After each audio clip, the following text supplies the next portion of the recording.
दो आरक्षण अधिनियम हैं।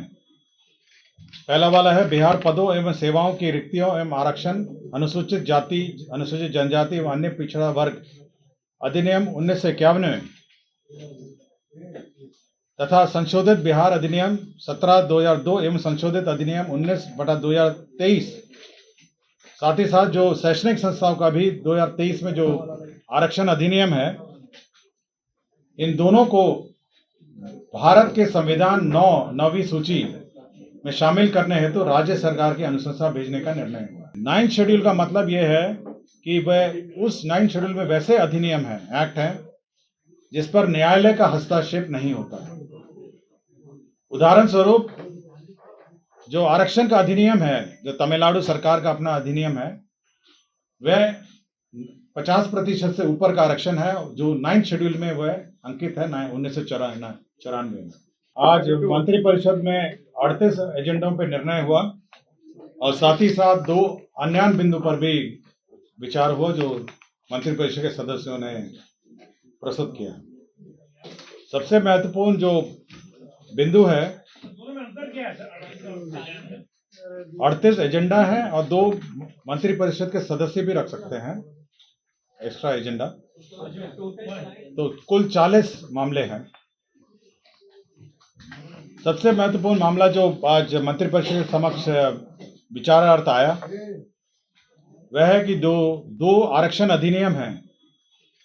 पहला वाला है बिहार पदों एवं सेवाओं की रिक्तियों एवं आरक्षण अनुसूचित जाति, अनुसूचित जनजाति एवं अन्य पिछड़ा वर्ग अधिनियम 1951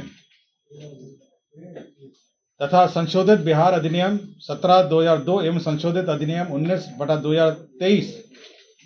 साथ ही साथ जो शैक्षणिक संस्थाओं का भी 2023 में जो आरक्षण अधिनियम है, इन दोनों को भारत के संविधान 9वीं सूची में शामिल करने हेतु राज्य सरकार की अनुशंसा भेजने का निर्णय हुआ। इसका मतलब यह हुआ कि दोनों जो बिल पास हुए, फिर एक्ट नोटिफाई हुआ, कल ही एक्ट नोटिफाई हुए हैं, इन दोनों एक्ट को भारतीय संविधान के 9वीं सूची 9th शेड्यूल में इसको शामिल करने के लिए राज्य सरकार ने यह निर्णय लिया कि भारत सरकार को इसको भेजा जाए। 9th शेड्यूल का मतलब यह है कि वह उस 9th शेड्यूल में वैसे अधिनियम है, एक्ट है, जिस पर न्यायालय का हस्तक्षेप नहीं होता है।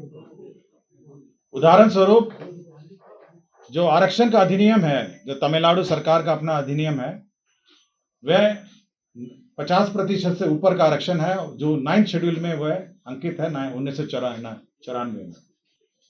तो बिहार सरकार का भी 50% से ऊपर आरक्षण है। आपको जानकारी होगा 65% आरक्षण जातीय आधार पर है और 10% जो इनकम आधार पर 10% का आरक्षण है सामान्य श्रेणियों के लिए, कुल 75% आरक्षण है।